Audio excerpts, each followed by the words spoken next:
Good morning, gut buckets. From around the world to your backyard. Zuzu Radio. Welcome to Zuzu Radio. I'm your host, Brandon. I'm here with Zachary Kushner. Zach. Good to be with you. Good to be with you. Hey, what is that one commercial where you're like running through the hallways? You know, I think it's for like a lawyer, maybe Celino. Oh, that's my famous William Mattar Super Bowl commercial.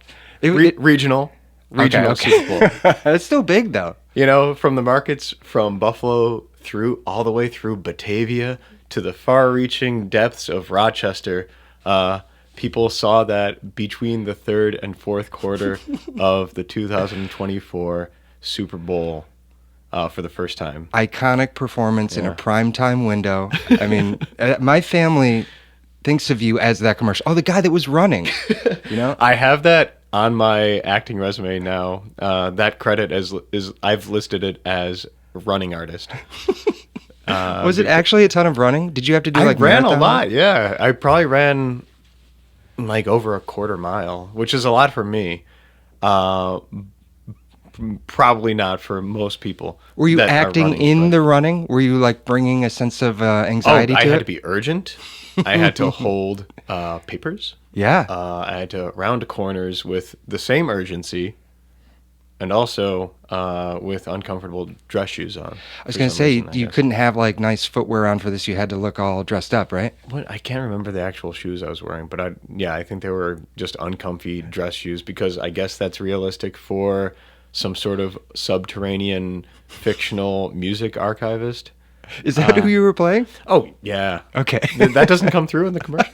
The urgency does. There's- urgency. Yeah, that's amazing. But the musical so yeah, the plot was I was a musical archivist, and you know, as we do as musical archivists, we look through the archives for historical manuscripts of Beethoven's Fifth, and you know, lo and behold, discover that there were lyrics.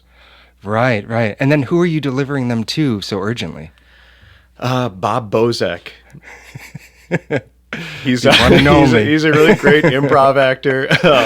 But he played my boss in the commercial, and it was great. How do you get a gig like that? How did you find your way in? Was that sort of the beginning of That was my commercial work for you? first paid acting gig. Yeah, Wow. which is funny in my mind that as like I was gonna say Airsat's Super Bowl commercial, but you know, Yeah, I mean- it's a regional Super Bowl commercial. It looks great on the resume, I'm It sure. really do. But yeah, I was doing improv for a while, which is how I met my co-star Bob. And when I was doing improv, I basically was thinking, I can, because I had so much experience, you know, performing music on stage. Not for a while at that point, but you know, that was most of my stage experience was performing music. And I started doing improv classes when things started opening up after the pandemic, and performing like that and learning to use my voice and, you know, actions and, you know, stage presence as the instrument made me think that I could start doing theater auditions. And so my first audition was in January 2023, and I auditioned for the Theater Alliance of Buffalo, the TAB auditions. And that was kind of the start of that. I had to, you know, get some sort of resume and headshot together real quick for that because it was sort of a last minute thing for me. And then from there, I saw a friend of a friend out, and she had, you know, a production company, and she was starting to get things going after the pandemic finally. And I was like, you know, let me send you my info. Let me get your email. I have now a headshot together and a less than middling resume together. I think the only thing that was on there was a D&D podcast that I had done and the improv classes and, you know, showcase shows from the improv classes. And she was like, yeah, send me your stuff. And so I sent her my stuff, and a couple months later, she was, you know, casting for that commercial, and she had me come over and like look at something and run away, basically. Yeah, yeah. And Got to show your running form. right. And the Matar people and their ad agency and the director of the commercial all, liked what I was doing or liked my look or what have you, and I got that gig. They And seem that- like a fun crew to work with from what I've seen, that they've created. What was the name of the production company that I forget? I think it was just 716 Productions, but that whole crew was mostly, now who I realize is like most of the like casting Buffalo people. But are you talking about like the William Matar people? Well, I've just seen his, like, all these lawyers sort of have their vibe in their commercial, they Yeah, kind of yeah, stick yeah. to their aesthetic, and William Matar's aesthetic is like goofy in a fun way, No, for sure. Yeah, I think behind the scenes, because he was sort of in charge of shooting his own behind the scenes sort of, guerrilla social media sort of fill in the blank kind of stuff. And so he would be behind the scenes sort of like talking to me and Bob, and we were riffing off each other and just nonsensing around. And yeah, his whole thing is just being just a real pal. Yeah, yeah, he seems like a real dude, A personal injury attorney you could have a beer with. Yeah, that's what you want, Yeah, I yeah. think. So it seems like, I know a little bit that you've done more work in that sort of commercial space.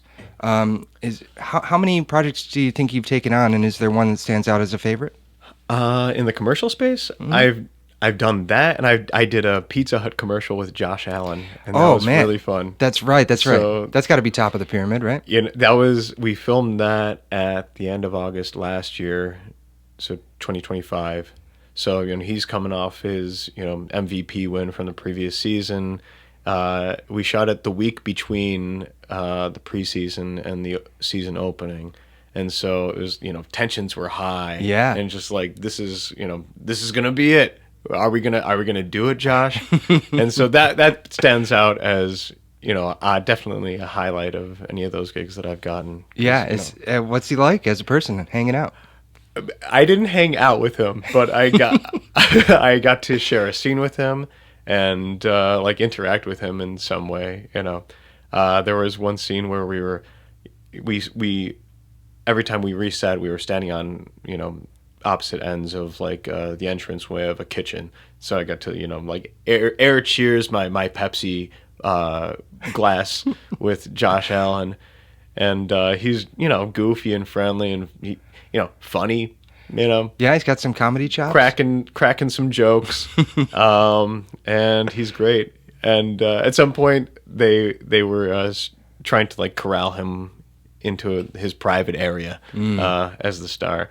And I was just like, "Oh, hey Josh, can I ask you a question?"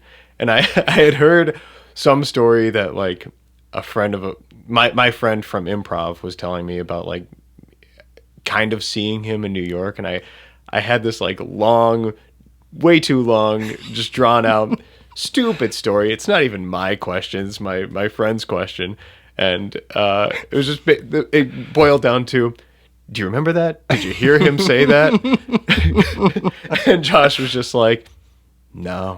Yeah, that sounds so much like that Chris Farley SNL skit where he's like interviewing and he's like Paul McCartney and he's Yeah. like, remember when you were in the Beatles? I'm like, Josh Allen, that was pretty cool, right? And he was like, yeah, Zach, that was pretty cool. Oh man, what a moment to experience. But at the end of the day, I was just an extra, and the other extras sort of like, identified me as the guy that would probably go up to Josh Allen and ask for a picture with all the extras. Yes. And that was correct. And I was just like, hey, Josh, before you leave, can you take a picture with all the extras? And he's like, yeah, of course. Nice. And like previous to that, he was taking pictures with like the kids that showed up. We were shooting at just a little house in East Aurora. Not a little house, a beautiful house in East Aurora. And he was taking pictures and signing stuff for all the kids there because the kids from the neighborhood were coming through. Oh, I bet. And he took a picture with all the extras. It was great. I got to shake his hand and tell him he's the man. Wow. And it was very fun. What a dream. That was a highlight. Well, so you've done this commercial work, but you did mention that you kind of started off in the improv scene, maybe even before you got there, right? Yeah. Would you say that comedy is like the core of your acting identity, or is that just how it happened in sequence? I think comedy is, whether people think I am funny or not, I think the comedy is the core of a lot of things I do, generally. I think comedy is how I try to connect with people. I'm always, trying to crack jokes and stuff. And then getting into improv was a function of trying to be better at this Dungeons and Dragons podcast that I was in. Right. Yeah. Are you still doing that podcast? I am not doing that anymore, but they're still rolling. It's a Hapless Heroes podcast. Now they're in. This is like the 10th year. They're about to turn 10. That's amazing. Yeah. And you were in on the ground floor of that? I was on the ground floor of that, and that was a function of the band lotto thing, I think. Really? Yeah, when Jazz and Sam and Sarah and Wutan Major? Yeah, Wutan Major. My friend Fran was just about to start this this actual play D&D podcast, and he saw us perform that, and it was all just like fantasy sci-fi stuff. Yeah. Whole mythology of story. Yeah. We ended up writing this basically spoken word sci-fi fairy tale for the band lotto with that. That was incredible. And then my friend Fran saw that, and he was like, hey, do you want to be a part of this D&D campaign that we're going to record and release as a podcast? And I was like, well, I've never played D&D ever before, but that sounds like a lot of fun. And so he, let me join that. I wrote some music for that. That was my first introduction to starting to use my voice as, my acting voice and my spoken word as the instrument, and learning to use my voice on a microphone. And that was a ton of fun. And, D&D is just math plus improv. And I'm good at the math part. But eventually I was like, I need to get better at the improv part. And so in like the very end stretch of 2021, a buddy moved, Dan Wrights. Do you know Dan Wrights? I don't think so. He is from around here, and he's like a big like jazz trombone guy. And we used to play gigs together a lot before he moved to New York. And when he moved to New York, he was performing a lot in improv with UCB and the Magnet Theater, I think.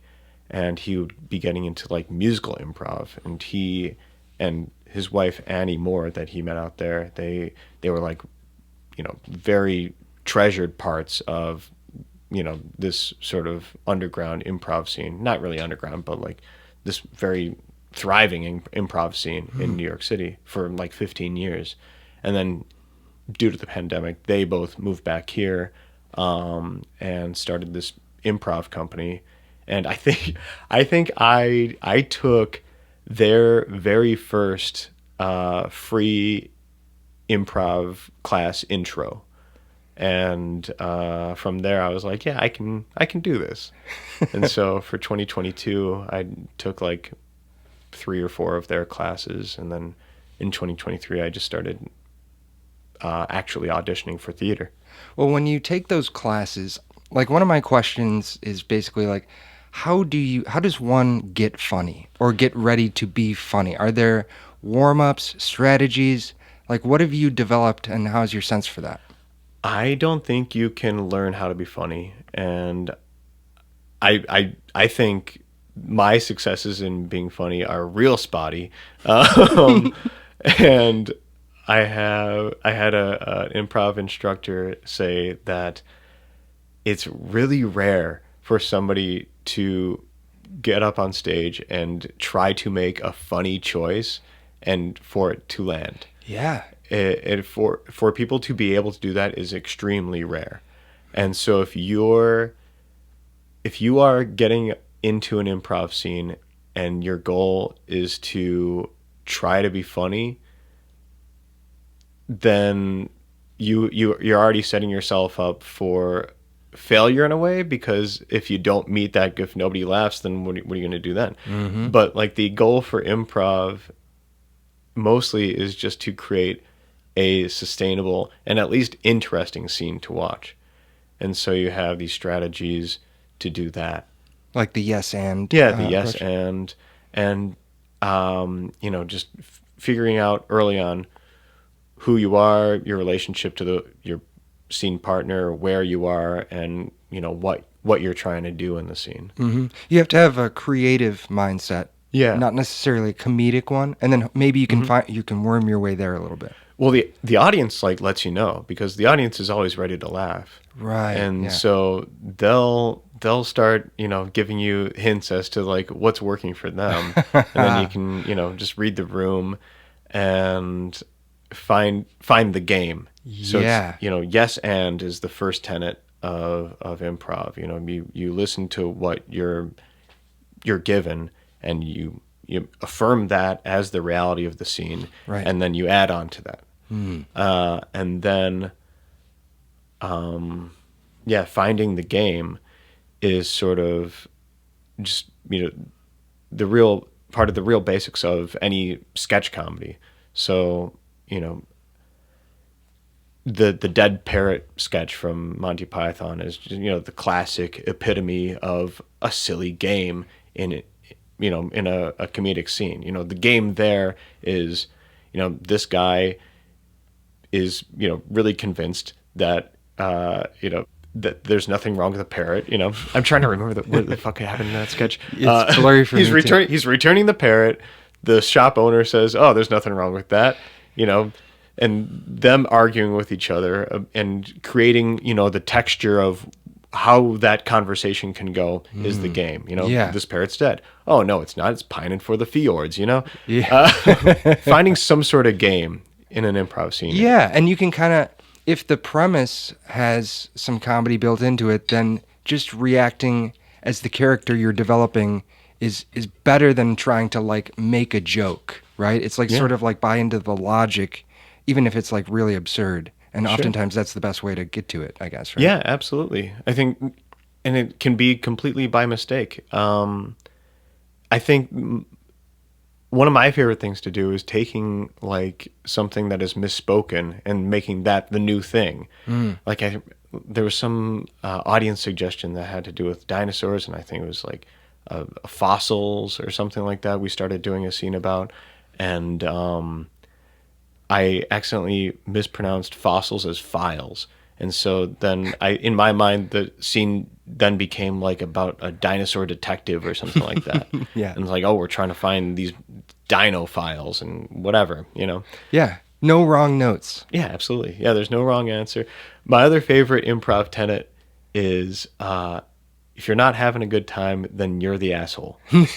Yeah. So if you find yourself where, you're wishing a scene went somewhere and it's not, and it's like, well, get that thought out of your mind, because you're being stick in the mud. Let it go where it's going. It's improv. It's all transient. Surrender to it. Yeah. Yeah, I mean that's good life advice, and just happens to be art related in this case. Yeah, absolutely. Yeah, there's so many parallels to just living your everyday life that you will learn in improv. I remember an improv class where it was some exercise where it was a level 2 class. So it was very early on, and it just got surprisingly deep all of a sudden, because we were doing an exercise where we would stand in a line, and the prompt was the word time, I think. And the exercise was that everybody would take a turn stepping forward and doing some sort of like strong character, strong choice that would be prompted by the word time. And I think I stepped forward, and I just like, time made me think of like, the captain's logs and Stardate, whatever. And Okay. So I started being like, improvising some sort of like weird Patrick Stewart thing. Yeah. Step back. And then this woman steps forward, and she starts opening up about like her sort of disappointments in life and like time slipping away from her, and how she expected she would be in like a different place at this point in her life. And it's like it gets so unexpectedly deep sometimes, especially if you're in a class and you're just, with the people that you've been with for, 4 to 6 weeks previous, or maybe earlier than that. And it can be very surprisingly therapeutic and Yeah, raw. I could see that because you're trying to unveil your authentic self in a very spotlighted public way. You Right. know, it's almost Right. like a radical self-acceptance. Like I'm gonna accept my performance in front of all these people without, because it would be so easy to just embody the judgment of everyone in the audience as compared to the artists on stage. You know what I mean? Completely, yeah. Yeah, that's really interesting. Well, what about, I've often thought, is there like some people seem to have like a cadence in their voice that is funny. Like that, Yeah. that are like a Will Ferrell type maybe, or somebody, even Danny McBride or people in that world seem to say things and they're just funny. I thought you were going to say Bobcat Goldthwait. Oh my God. Well, I mean, what a voice, right? Or the opposite end of that spectrum is like a Todd Barry or something like that, where it's just so dry. Yeah. But like the rhythm and the gravel in his voice Yeah. is just funny. Yeah. Like Todd Barry rarely even writes a joke, I think. But just the way he reacts to ideas that he's saying, or, his crowd work stuff Yeah. is just so funny and just so silly. I feel like that's the kind of thing, what you were saying is you're kind of born funny. But I also think that there's, to a certain degree, there's like this early on when you're a little kid, your audience is your family. Yeah. Right? Did you find yourself as a kid performing for family, friends, or when you were really little, could you already see the theater actor inside? I don't think so. No? No. I remember very early on, my sister told me I'm not funny. Ooh. Ouch. Come on, my, sis. My dad was always the one trying to be funny, but the older I get, I realize that my mom is the real funny one. Oh, wow. Because she just does subtle stuff, and she's actually very good at improvising. If I put a camera on her, and just like tell her to go, if we're like at my nephew's birthday party or something like that, and I tell her to say something, she's got endless stuff to say. Oh, wow. But my dad freezes up.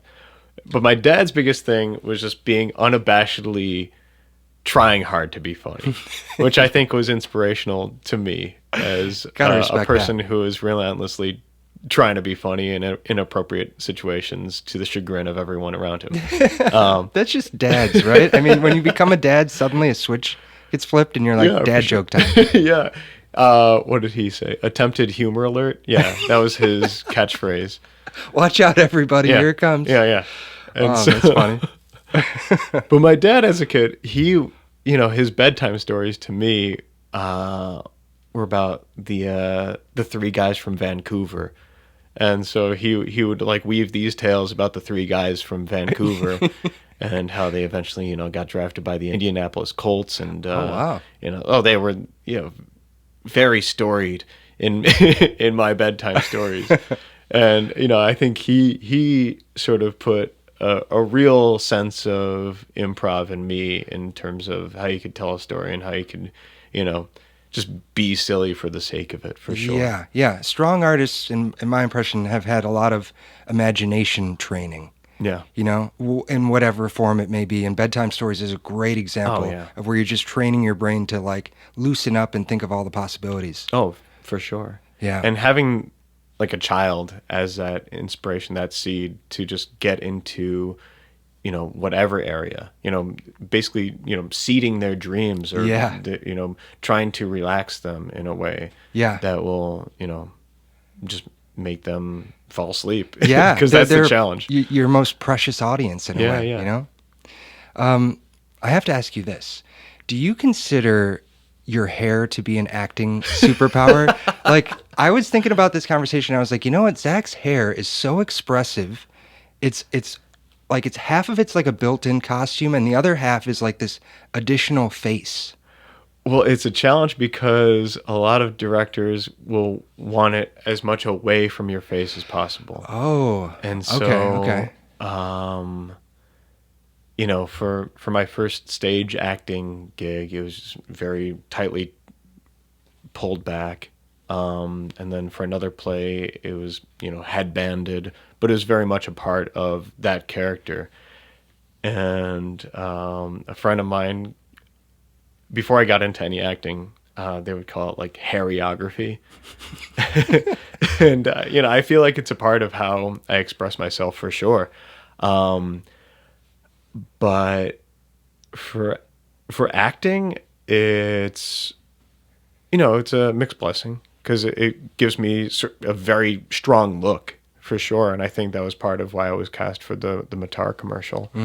Just because it's for a commercial, you're just trying to grab people's attention as soon as possible. Yes, yeah. So you see a guy with like a huge mass of hair, and that's an immediate attention grabber. Definitely. If you're looking at it from a marketing perspective.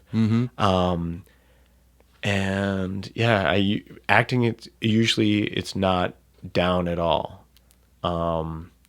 There have been a couple roles that I've had, for stage where it's like been able to just be down. Yeah. But usually it's tied back or, hampered in some way. Right. Restrained. Yeah. Calvin Chase, of course, hair down. But other roles maybe otherwise. Yeah. That's very cool. Well, let's switch into Shakespeare in the Park a little bit. Yeah. I was wondering, I mean, that whole program is an institution. It is Absolutely, yeah. There's this legacy of history, and could you feel that being a part of the production? I mean, you're standing on a stage where so many have come before you Big and time. made such an impact. Yeah. So the stage itself is relatively new. I think like 3 or 4 years old. Oh, okay. But if we're talking about quote unquote the hill, that's the term. Is this your first time on the hill? Yeah. And of course the late great Saul Elkin was the founder of Shakespeare in Delaware Park, and his presence is unavoidable. That's actually absolutely like a boon for your experience there. But just feeling his passion and his presence just woven throughout that experience is really special, because that meant so much to him. Like theater in general as a medium, as an expression, meant so much to him. That was his whole creative life. Yeah. And he created Shakespeare in the Park, and Lisa Ludwig now is the executive director of Shakespeare in the Park, and the way she runs that ship is freaking amazing. Like, that is a tight ship and a beautiful ship, and the way she directs that whole thing is incredible, because she's a great actor onto her own right. And what she accomplishes with that is pretty incredible. Was she in the performance that I saw? No. Okay. Well, she'll come out and introduce every show. She'll do her tight five at the at the top of every show, and she'll introduce the like whatever guest performer might be coming out right before the actual play. And yeah. One thing that's really cool about the performance is the way it's taking it out of, like it's in a public space. You're outside, right? I feel like it's stripping away some of the pretension that people might associate with theater or performance or Shakespeare or whatever, and suddenly it becomes way more community focused. Oh, big and I time. feel like it's a credit to the innovator of this whole series that he realized bringing this to this particular space could completely change the engagement and experience with the material. Yeah.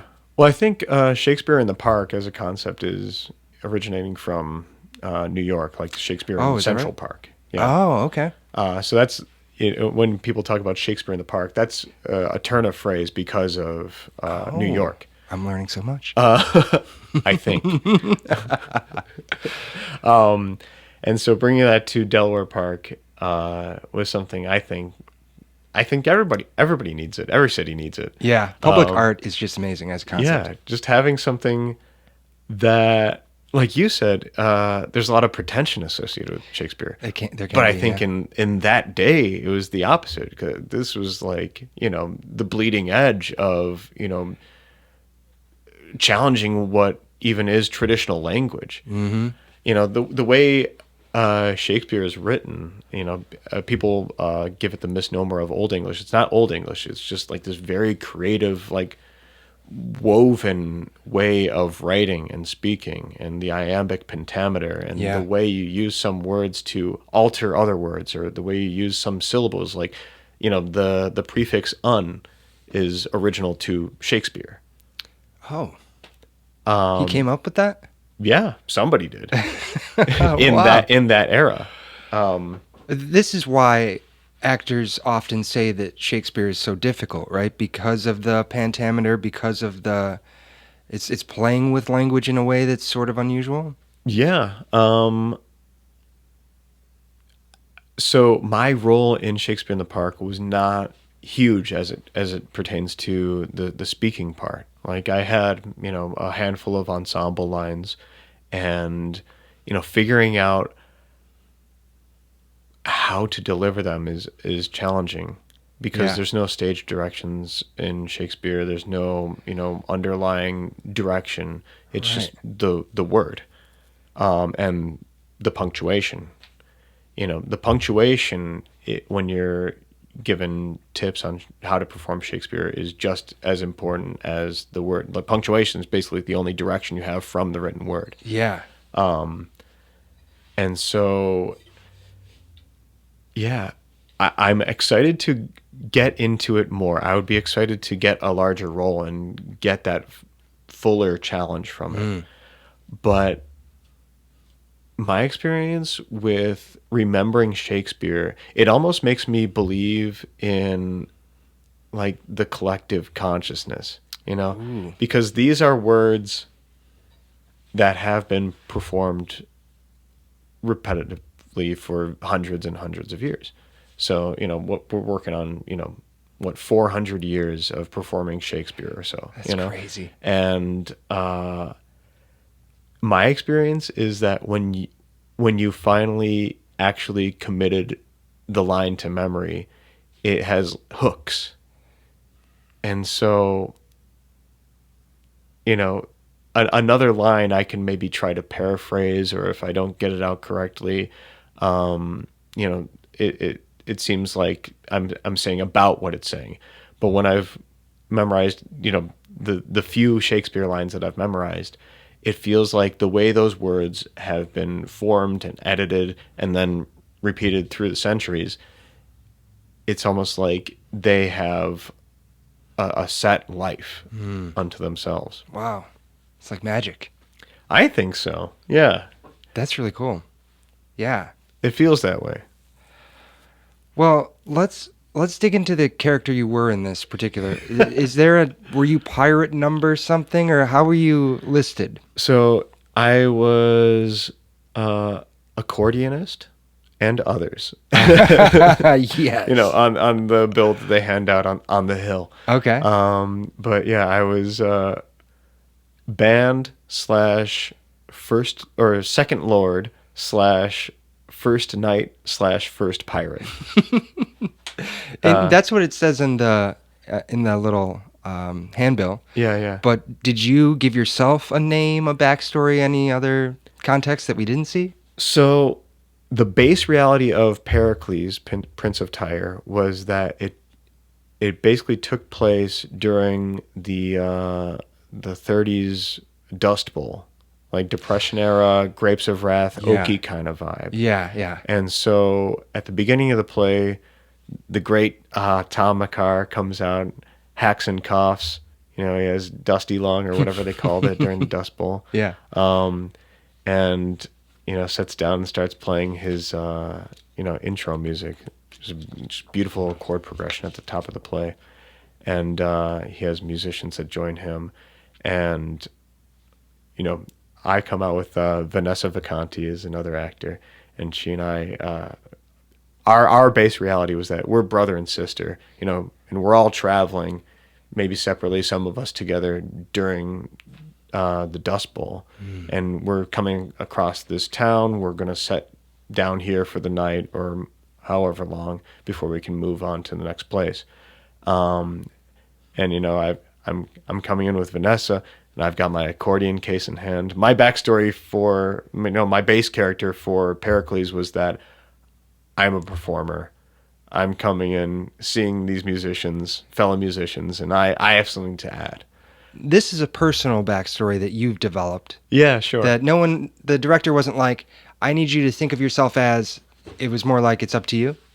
Yeah, pretty much. The director was Scott McKenna Campbell, and he gave us, very minimal instruction as to what our base reality was to be for that part of the play. And so we're just coming into this scene and figuring out early on in rehearsals. And the whole framing of the play was that we are, destitute travelers during the Great Depression. And Lauren Farrow is another actor that comes in, and she starts weeping at the center of the stage, downstage. And basically we start performing Pericles to cheer us all up, as some sort of distraction. In the Dust Bowl, it was really, Tom McCarr said that he had read some books and watched a documentary, and his quip was, it was worse than any of us can ever think. And I think setting it through that framing meant a lot for our current day, battling the elements, battling nature, and the framing of Pericles is through, meeting any range of, corrupt rulers on that spectrum.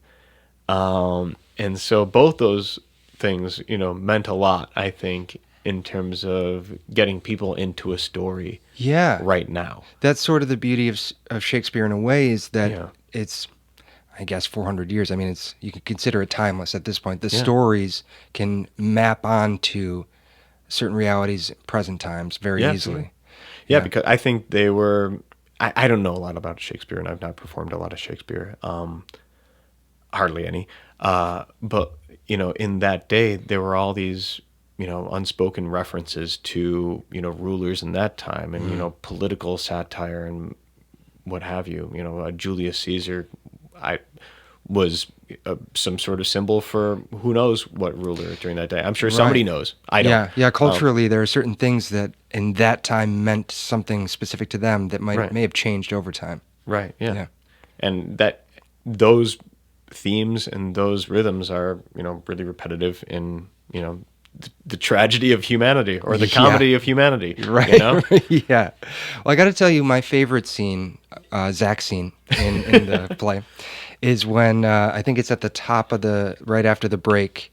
For me, it's hard to follow a little bit, so bear with me.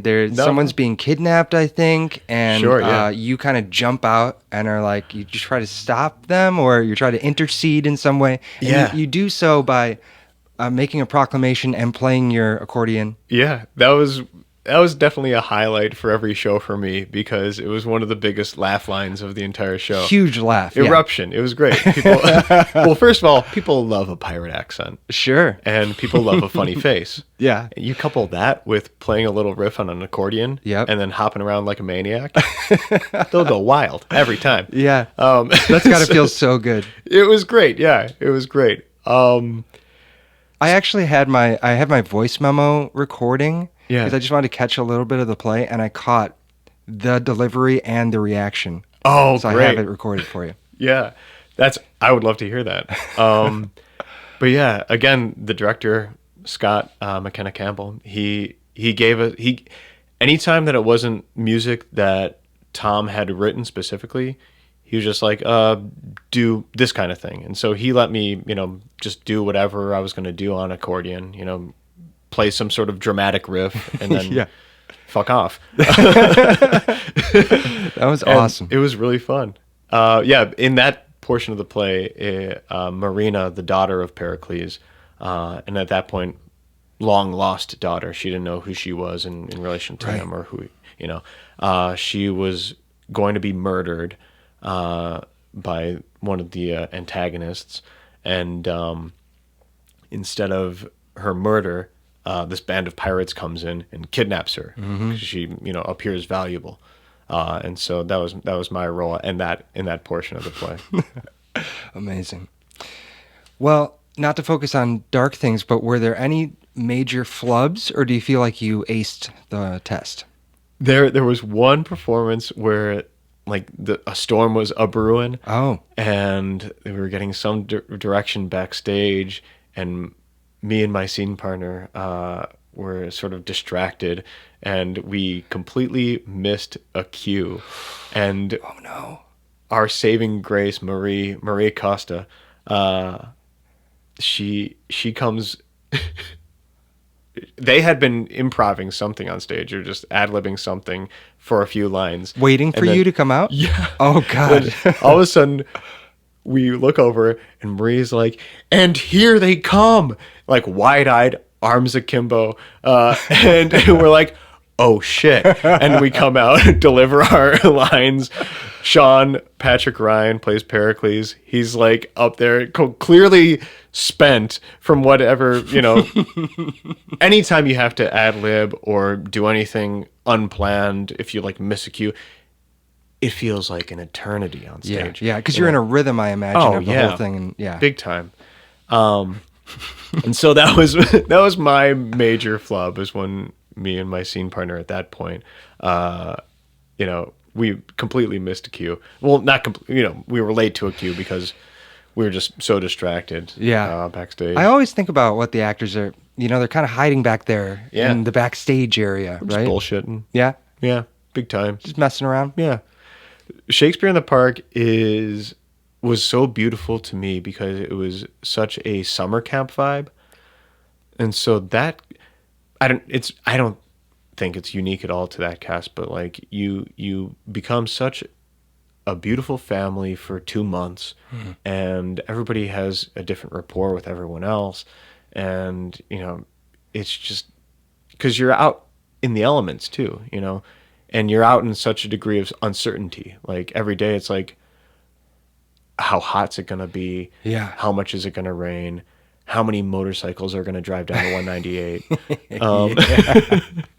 Yeah. And in that sense, it just every part of that like knits everyone together in such a beautiful way that whenever you're backstage, there's whatever glances you can share with anybody just adds to the sense of family and friendship and camaraderie back there. Everybody's just joking. Everybody's just having a good time. In my experience on Pericles. That's good. Yeah. And it sounds like a really impressionable experience that I had asked you when you first walked down here, have you come down from it yet? And you said, things are starting to kind of level out. It's got to be, like you said, it's almost like my parallel is going on tour.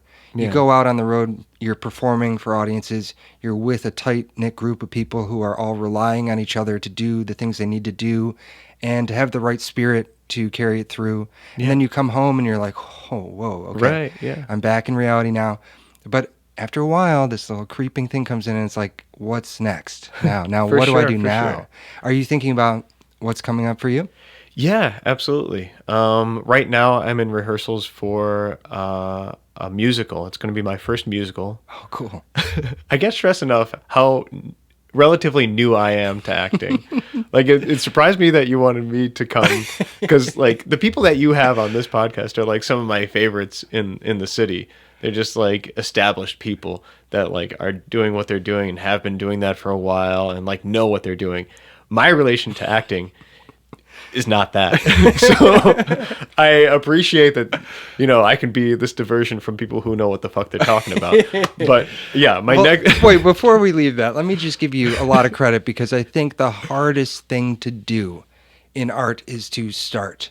Like I've been doing this since I was like 13. And so it's not scary to me because I've figured out some of the mechanics. Whereas you're just like chasing a thing that is new to you, where you're learning it as you go along. I have so much respect and give you so much credit for that. I really love to learn how to learn something, because no matter what you're doing, there's levels to everything, no matter what you're doing. But when you're learning something, there's so many micro levels. Yeah. And there's some, like when you're working out, and you have to, work the muscles, but there's all these like stabilizing muscles and like the balancing things, and like you're working on so many senses. When I feel like I'm actually learning a process, I love that process. Wow. I feel like that's really rare, though. I feel like a lot of people are destabilized or disoriented by something so unfamiliar, and then Yeah. there's like an anxiety that creeps into it for them. Doesn't seem like that's a part of it for you, though. I think working past that is part of the joy for me for like getting into theater acting. And I think, yeah, just learning how to take the next step is interesting too. That's inspiring. I mean, if you use the working out parallel, the idea is you're putting yourself under stress with the future thought that this will be good for me. Yeah, it's going to build something stronger. Yeah. Literally in me. Yeah. You know? Man, that in it of itself is a skill to develop for all art or life, Yeah. just that realization. But But next up is yes, tell me about this musical. Buffalo United Artists, BUA, is a great theater company in Buffalo, and they usually do like queer-oriented and like gay stories or trans stories or what have you. And the play that we're doing next is called Gulp, the gay beach musical comedy, and it hasn't been performed in like 40 years. Oh wow. That feels like a daunting challenge, just to do like this piece justice, because I think I've read a little bit about like the story that they've released to us as actors, and historically this was the first. It was like an off-Broadway piece that they performed in New York, and it was the first musical that was described as, quote, gay by the New York Times. And it, like I've only met one other person that knew what the hell this was, and they like studied it in school because of its place in gay history. Oh wow. As much as it has one. And it hasn't been performed for 40 years. The first copy of the script that I got was like this yellowed scan from the Yale archives. Whoa. And so like seeing that was really cool, because there's like these spots of like scanned whiteout, that somebody's like typed over like whatever error when Yeah. they're typing it out, and that was a really cool thing. And people are just putting so much work into this thing. Like they, for the first time in literal decades, we're digging this thing out. I've shown up, in whatever capacity I have for, the one run through we've had so far. We're about to start rehearsals this coming week. But like previous to this, the director, Vinnie Murphy, it's his directorial debut. This is, his baby in terms of he's putting this on its feet for the first time in decades. He got together, musicians and transcribers to get the original demos together and to get that actually written out in, PDF sheet music that, modern performers can access easily. That is, the industry standard now for how you put a show together. And that hasn't ever been done with this show. And it's going to be a really cool project. It's already turning out to be a really cool project. That sounds awesome. So when is the debut date, and where will it be, and how will we find out more? The date, and never forget this, is going to be September 11th. And Okay, we'll never forget that. See what I mean about trying to be funny? Yeah, I got to put a little rim shot in there. Yeah, thank you. So we're opening on September 11th at the Compass Performing Arts Center, or the theater, and that's a space that is shared with American Repertory Theater. That's Right. up, like the old theater loft or the old Ujima space that's upstairs in like the south end of the same building as Thirsty Buffalo, right on Elmwood. Oh, okay. Oh, wow. Have you ever been up there? I haven't been up there, but I've always wondered, like, what's going on up there? It's a cool theater space. There's a long staircase wide staircase. You climb that, and it's the weirdest little theater space up there.